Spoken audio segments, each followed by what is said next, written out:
বিশ্বজুড়ে পালিত হলো খুশির উৎসব ঈদ। অন্যান্য জায়গার পাশাপাশি পূর্ব বর্ধমানের ভাতার ব্লকের বিভিন্ন মসজিদ ও ঈদগাহ ময়দানে অনুষ্ঠিত হয় ঈদের নামাজ। মুসলিম সম্প্রদায়ের মানুষজন এক মাস রোজা পালনের পর খুশির ঈদ উদযাপিত হয়।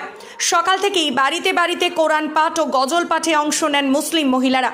মসজিদ কিংবা ঈদগাহ ময়দানে একত্রিত হয়ে নামাজ পাঠে অংশ নেন মুসলিম সম্প্রদায়ের মানুষজন। নামাজের শেষে দোয়ার মজলিস ও একে অপরের সঙ্গে গলায় গলা মিলিয়ে ঈদের শুভেচ্ছা বিনিময় করা হয়। সকলের সঙ্গে ভ্রাতৃত্ব বন্ধনে আবদ্ধ ও সকলের মঙ্গল কামনা করেন ভাতারের গোলদা জামে মসজিদের পেশ ইমাম মৌলানা আব্দুল ফারুক সাহেব। ভাতার থেকে শেখ মিলনের রিপোর্ট, সোজা কথা নিউজ। আজ সারা বিশ্বের সাথে সাথে মুসলমান সমাজ একটি মাস শ্যাম সাধনা, রোজা, তারাবি, ইফতারি, সেহরি করে যেই পরীক্ষায় পরীক্ষিত দেয় মানুষ, তাই আজকে একটি মাস রোজা রাখার পরে মুসলমানদের জন্য আল্লাহর রসুল নির্ধারিত করে দিয়েছেন এই ঈদের দিন, খুশির দিন।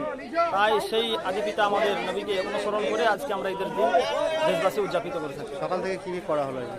যে সকাল থেকে আমরা গ্রামে ফজরের নামাজের পর থেকে মানুষ তাকবীরে তাশরিক করতে আসে সব বাড়িতে। মেয়েরা বাড়িতে কোরআন তেলাওয়াত, বিভিন্ন রকমভাবে ইসলামিক অনুষ্ঠান আমাদের সারাদিনই আছে। এখন ঈদের নামাজ শেষ হলো, এরপরে আমরা গিয়ে এখন এক অপরের সঙ্গে মোবারকবাদ, মানে দরিদ্রদের বাড়িতে যাওয়া, দেখা করা, সব খবর নেওয়া, সব রকম। খুশির ঈদ উপলক্ষে কী বার্তা দেবেন সকলের জন্য? যে আমরা আমাদের গ্রামের পক্ষ থেকে আমরা দেশবাসীকে আমরা যেভাবে খুশি উদযাপিত করলাম রোজা রাখার পরে, আমরা দেশবাসীকে শান্তির বার্তা দেবো যেন আমাদের মতো তারাও সবাই আজকের ঈদের দিন, খুশির দিন যেন উদযাপিত করে।